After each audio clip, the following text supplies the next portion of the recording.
Kochani, cóż za wspaniała okazja na spotkanie się. Moje miasto rodzinne Bytom ma 770 urodziny. Możeć, długo żyć. I przy okazji tego zacnego Geburstagu udało mi się do wspólnego materiału zaprosić nie byle jaką osobę, bo Teresę, czyli Biesa Bytomskiego, specjalistkę od bytomskiej architektury, której to dzisiaj w tym filmie oddam głos. Proszę Państwa, 770 lat Bytomia. To, że tam grają fajnie w tle koncerty, że dzisiaj będzie kult Nocny Kuchanek, to jest jedno. Ale kolabo tysiąclecia Niklaus X Bies Bytomski, czyli pani Teresa Ebis, która jest nieporównywalnie większą ode mnie specjalistką w materii architektury Bytomia.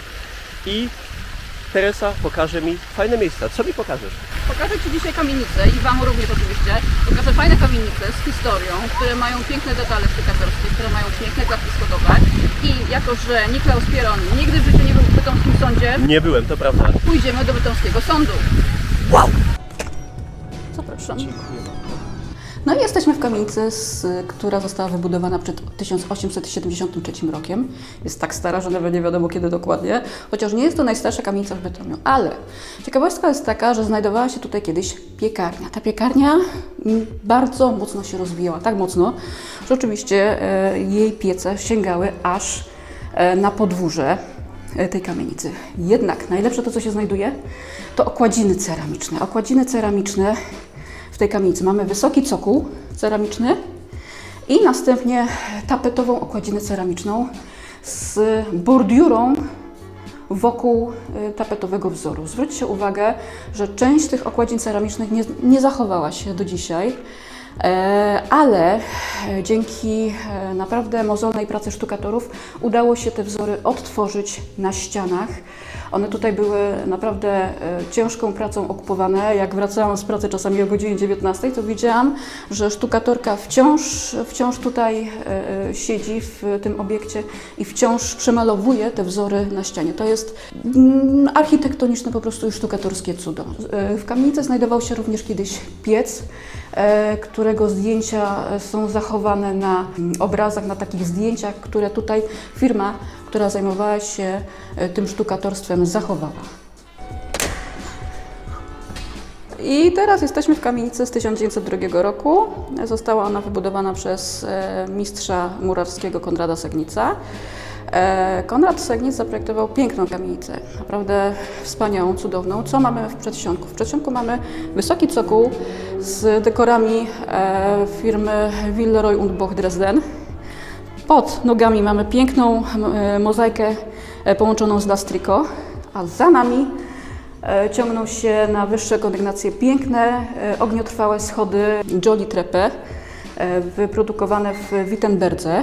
Po lewej stronie możemy zobaczyć na pierwszym słupku, że wciąż jest tabliczka patentowa potwierdzająca, że te schody są ogniotrwałe. Dokładnie w takiej samej konstrukcji schody znajdowały się m.in.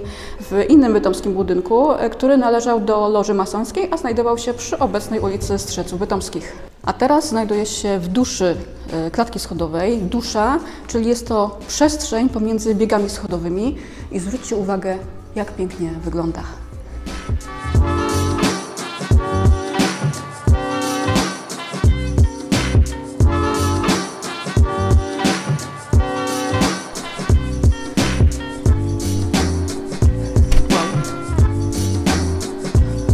Budynek sądu w Bytomiu wybudowano najpierw w 1860 roku. Był to budynek, który był bardziej skierowany na zachodnią część. Jednak rozwój miasta był na tyle duży, że potrzebny był większy budynek sądu. Było potrzebne więcej sal dla urzędników, w związku z czym dobudowano do tego budynku część wysuniętą na wschód Bytomia, w której obecnie się znajdujemy. Została wybudowana w latach 1891-95 i została zaprojektowana przez Karla Friedricha Endela. Niestety pan Karl nie dożył momentu, kiedy kiedy budowa budynku została zakończona, bo zmarł w 1891 roku. Pan Karl Friedrich Endel jest projektantem również Muzeum Narodowego we Wrocławiu. Nawiązania do tamtego budynku aż wołają z naszego sądu rejonowego w Bytomiu. Budynek sądu w Bytomiu jest różowy, ale jest różowy nie dlatego, że jest po prostu niepoważny, tylko dlatego, że ten różowy był od samego początku. Kiedyś budynek sądu rejonowego został przemalowany na bardziej beżowy kolor. Bytomianie się na to nie zgodzili, powiedzieli, że to nie jest ich sąd. Oni chcą z powrotem swój różowy sąd.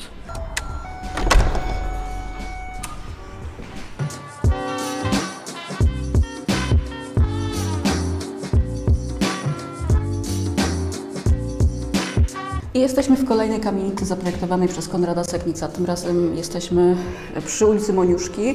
Kamienica jest z 1905 roku, a w środku znajduje się wysoki cokół z dekorami wyprodukowanymi przez Meissner Ofen und Porzellanfabrik. I co mamy na tych dekorach?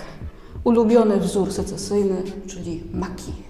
Tak, tutaj też jest właśnie lastriko połączone z mozaiką, tylko już jest nieco mniej zdobniej, no, skromniejsze.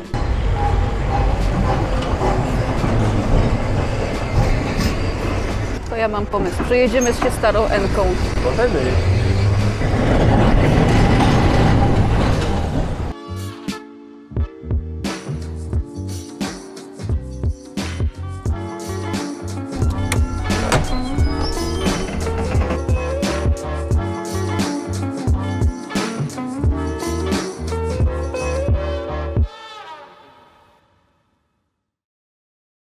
Jesteśmy w kamienicy z 1905 roku, czyli kolejna secesyjna kamienica. Tym razem została zaprojektowana przez Konrada Secnica, ale czy to jest jedna kamienica, czy dwie, a może jedna dwuklatkowa?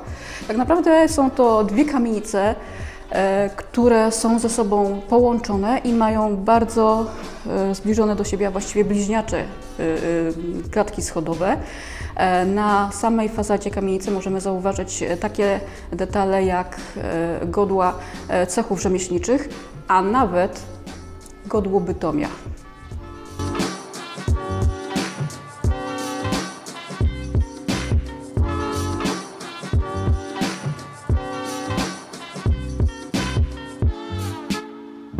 Herb Bytomia znajduje się również na liceum nr 4, pięknym secesyjnym budynku, a nad samym herbem możemy zauważyć koronę muralis z 3 basztami. Co to oznaczało? Oznaczało to, że Bytom był małym miastem, ale miastem. 4 baszty oznaczały duże miasto oraz 4 i 5 baszt oznaczało, że było to miasto stołeczne.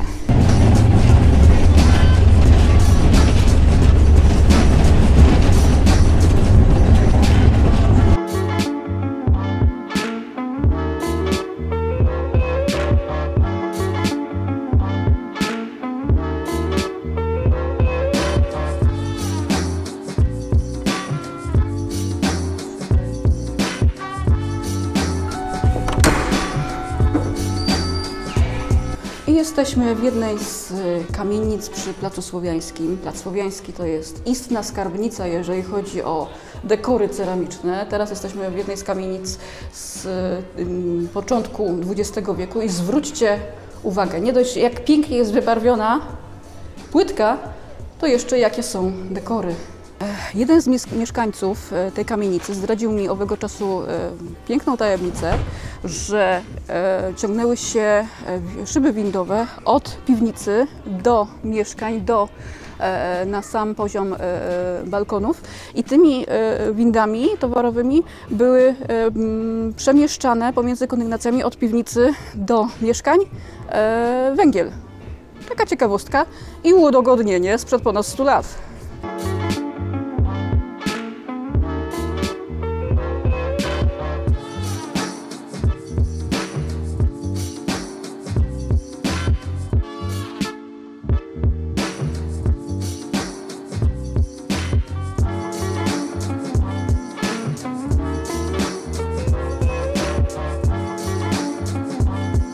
A teraz jesteśmy w kamienicy z 1909 roku, zaprojektowanej przez Franza Rybę.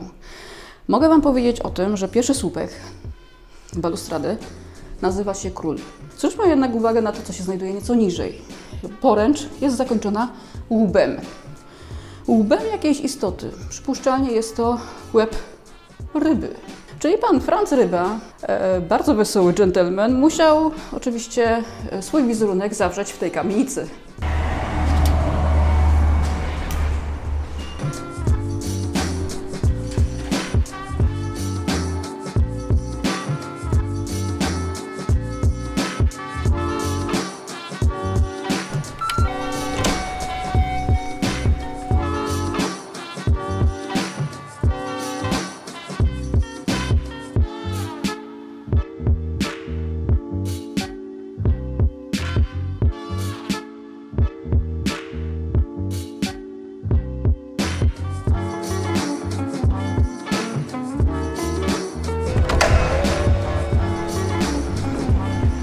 jesteśmy w Galerii Sztuki. No nie do końca. Jesteśmy w jednej z kamienic bytomskich, secesyjnych kamienic z początku XX wieku. Kolejna kamienica zaprojektowana przez Franza Socika. Tym razem na ścianach możemy zobaczyć w gipsowych opaskach zdobionych kwiatami tulipanów malatury, czyli piękne malowidła namalowane bezpośrednio na ścianach sieni. Słuchajcie, tu, że dom Ulu, to pewnie wielu z Was wie, ale że tu taka ciekawostka, kamień graniczny między Rozbarkiem i Bytomiem, czyli tu stoimy w Bytomiu, a tam, za tym kamieniem, już jest wieś dawna Rozbark.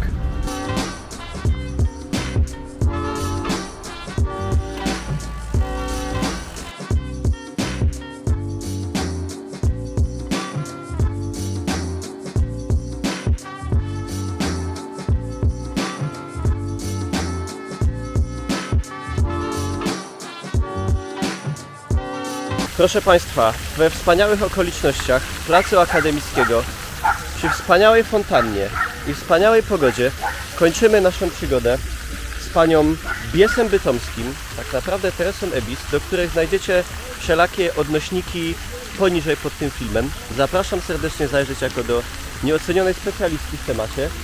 I cóż, polecamy się na przyszłość, może jeszcze coś się uda nagrać fajnego. A czemu nie? Polecam Czemu się. nie? Także... Polecam Bytom do oglądania i zwiedzania. Dokładnie, bo jak widzicie, są takie miejsca, o których na pewno nawet jeżeli jesteście wieloletnimi mieszkańcami Bytomia, zakładam, nie wiedzieliście, jak choćby gmach naszego pięknego sądu.